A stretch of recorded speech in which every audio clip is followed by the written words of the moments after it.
Are you home right now, Lisa? Yes, I am. Okay, I'm heading home right now. What? Already? I can already see the house. I'll be there immediately. Now's not a really good time. I've got an online meeting coming up. It's fine. Just do your work. I'll just come and leave without bothering you. Just leave the door unlocked, will you? The door's already unlocked. What are you going to be doing here? What? Isn't it obvious? I'm just coming to give you some food I cooked. Mrs. Johnson, I appreciate the gesture, but I don't really need the food. We've already got a lot of food to eat at our house. But I'm sure my son wants to eat his mother's food once in a while. I made a lot just so I could give you some. You do know that I'm a food researcher, right? I make all kinds of food every day. I always serve my family the best food. So we really do have enough to eat, Mrs. Johnson. Quit bragging. You say you're a food researcher, but you basically just do housework, right? It's not much more than being a housewife. Actually, no. I pity my son and grandchildren for having to eat the things you make for this hobby of yours. Put yourself in their shoes for once, won't you? I don't make food as a hobby. The recipes I make have been well thought out, and I'm proud to release them to the public. It's not like I force them to eat the failures I make as well. I have confidence in every aspect of my cooking: taste, nutrition, and looks.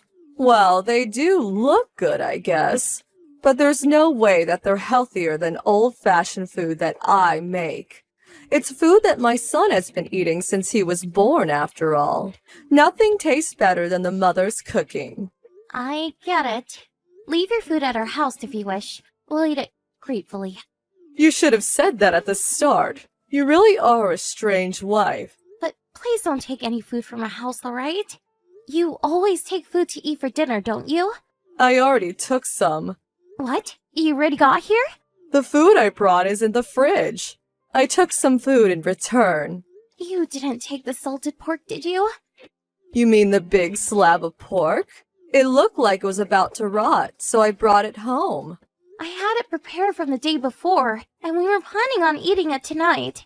It's my son's favorite, so please bring it back. But I'm already on my way home. If you didn't want me to take it, then you should have written a note saying so. How confusing. But didn't you just suddenly barge in? What do you mean, barge in? I brought some food because I was worried about my son's health. I'm grateful for the food you gave, but please don't take food from us. My son and husband always look forward to the food I make. They even ask me what's for dinner every evening. You're saying that your food, which only looks good, is better than my cooking? Don't be ridiculous. Is it fun making fun of others' goodwill? Mrs. Johnson, I'm going to tell you this straight. What you're doing is a nuisance. Please don't bring any of your food anymore. What? You've got some nerve saying such things. Such a rude wife. Ungrateful, too. Remember this. I brought some meat and potatoes today. What? You came over to our house today? You're so careless leaving your son alone in the house. It's fine, it's just for a short while. He's already in elementary school after all. Your son was there, so I went in and left some food. Didn't I tell you that it was fine if you didn't bring any more food? Today's the last day. You tell me that my food is unwanted even when I'm bringing it out of goodwill. To be honest, you hurt my feelings, so I won't be bringing any more food. It's fine if all you do is bring food, but I don't understand why you always have to insult my work and take home the food my family's been looking forward to. Insult? But I've only been saying the truth. You say you're a food researcher, but that's basically just a housewife that only cooks, right? I don't really think insulting a job like that is a good idea. If you say things like that in public, people are going to call you out. Stop scolding me. You're just my son's wife, right? Why not just stop doing things that will get you scolded? Oh, and about the meat and potatoes, you do know that my son and husband can't eat it, right? Really? There's no way you didn't know this. Oh, and I'm currently on a diet, so I won't be able to eat it either. Don't waste the food I brought. Eat it, will you? I made a lot. A lot? Enjoy the flavor, okay? Someone whose job revolves around food won't just throw it out, right? Fine, I'll eat it. Oh, and I brought some of the soup you made with me, alright? Again? I'll stop bringing you food since you hate it so much. But I'll come and take some food every now and then, alright? I need to check if the food you're giving to your family is safe to eat. What do you mean, check? I'd hate if my son or grandson fell ill because of your cooking, you see. Take care of the meat and potatoes, okay? It's sure to be better than the food you make. Lisa, just what are you thinking? Andy, what's the matter? My mother collapsed because of the food you made. What did you give her?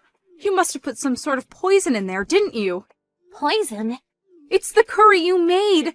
She collapsed right after eating the curry you made. Her mouth was foaming. She hit her head and had to get stitches. I'm pretty sure she's the one who made that. Mother said that she was pushed by you. So, that's how it is. Andy, that's a lie she must have told you. A lie? I'll show you my smartphone. So take a look at the conversations your mother and I have been having. I've never given her any of my food willingly. She always just takes the food from our fridge. Why would she do such a thing? She always insults my cooking. Maybe she thought just taking our food was wrong. So she always left some of her food, which we didn't ask for as well. I told her to stop, but she wouldn't. Is this true? Ask my husband if you want. The food he wants to eat is always taken, and in return, he's always given food he doesn't want. He's pretty unsatisfied with the whole situation as well. Now she just takes our food without giving anything, though. But you said Mother was the one who made the curry, right? 2 days ago, Mrs. Johnson brought some meat and potatoes. But my son and husband hate it, and I'm on a diet. So my husband turned the meat and potatoes into curry so that they could eat it. You're saying that's what Mother ate? She must have snuck in and stole it again without knowing that it was something she made in the first place. You guys didn't eat it? I had a small taste, but it was fine. But it must be the curry's fault that my stomach feels strange. I'm glad I noticed before my son and husband ate it. I wonder what was in those meat and potatoes. Did Mother know that you were the only one who could eat the meat and potatoes? I wonder if this means that she put something in it to make you sick. That must be the case. We've had arguments over my cooking previously. This must have been her trying to get revenge. I'm sorry. I'm ashamed of my own mother. How is she? She hit her head and was unconscious for a while, but she's regained consciousness and has been insulting you ever since. Her attitude towards me has been terrible since a while back. She always insults my work. I don't know what she put in those meat and potatoes, but this is a crime, right? Yes, it is. Quite a heavy one as well. Why don't we meet and talk things over, Andy? I'll show you how my mother has been treating me. Ugh, my head hurts. The doctor said that there may be after effects. That Lisa is such a bitch.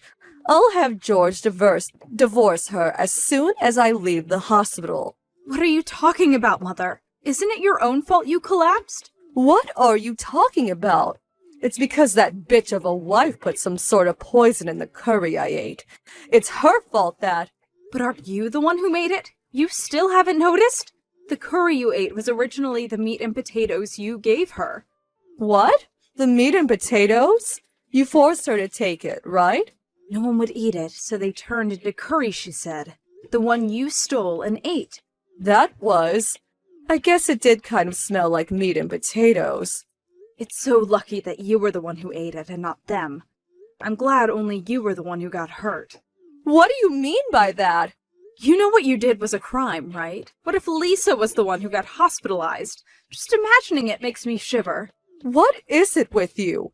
Quit over-exaggerating. But didn't you just collapse and hit your head? If it was Lisa and not you, then you truly would be the criminal. What do you mean, criminal? I don't know about these after effects of yours, but I know that I won't be helping you all right. I'm not even going to visit you in the hospital anymore. You plan on leaving your mother? Yes. Goodbye. This is Lisa. It seems you ate the curry and collapsed, and that there was foam coming out of your mouth. Just what did you put in those meat and potatoes? You bitch. Why'd you turn the meat and potatoes into curry? Because no one would eat it. My husband and son would eat it as long as it tasted different. You really are bothersome. Well, I did leave it as it was for one day, but neither my son or husband would eat it. I thought that reusing the ingredients would be better than just throwing it away. I'm so glad you stole it before anyone else could eat it. So you didn't even eat a bit of what someone gave you as a gift. I had a little as a taste test. My stomach felt strange after that, though. I'm thinking of going to the doctor if it gets worse. Why didn't you eat it? I told you to eat it, all right? And didn't I tell you that I couldn't? Did you hear a word I said? Right? Shut up. You've insulted me again. You better get ready for when I get out of the hospital. Shouldn't you be worrying about yourself more? It seems that Andy won't be talking to you anymore. My family plans on doing the same. I told George about what happened, and it seems he was quite disappointed in you. What? Even George? Anyway, Mrs. Johnson, is what you're saying about the after effects true? Yes. The doctor said something about how there might be abnormalities in the brain. He said that there might be numbness in the feet and hands, and even memory loss later on. And you're saying that you all are going to leave me? Yes. You no longer have any family to support you, so good luck on your own. You wretch! Do you still plan on taking that attitude towards me? Why don't you take a moment and think about the situation you're in? As long as I don't forgive you, there's no way your family will either. You're telling me to apologize. Nothing good will come if you keep taking that attitude. You'll probably never see your children ever again. Oh wait, I guess that's already guaranteed. Don't steal my children from me. There's something I want to ask you. Just what did you put in those meat and potatoes? That was pesticide, but I only put a little. But you collapsed and foamed from your mouth, so it must have been pretty strong. Anyone knows that pesticide is toxic. It would have been really bad if a child had eaten it. I'm sorry, but I'm afraid I can't forgive you. But you're the one who started it by refusing my cooking. In my opinion, cooking is something that's supposed to make people happy. It's the central idea of my work. You have no right to go around giving people that food of yours. Please live the rest of your life alone, so that no one will have to eat your cooking ever again. After that, it seems that Mrs. Johnson was quite troubled by the aftereffects of hitting her head. Decline in language ability, numbness of the hands and feet, insomnia, and decline of vision were just some of the symptoms. It seems that she has to undergo rehabilitation. She had no family to support her, and it seems she really had to do it all by herself. But she must have lost the will, and eventually stopped going to the hospital and now just stays in her house. I sometimes meet Andy, and we get along for the most part. She's apologized to me for what her mother did, but it's not her fault. As someone whose job revolves around cooking, I can't forgive what Mrs. Johnson did. What she did was a straight crime. I, on the other hand, will continue to make food that makes people happy.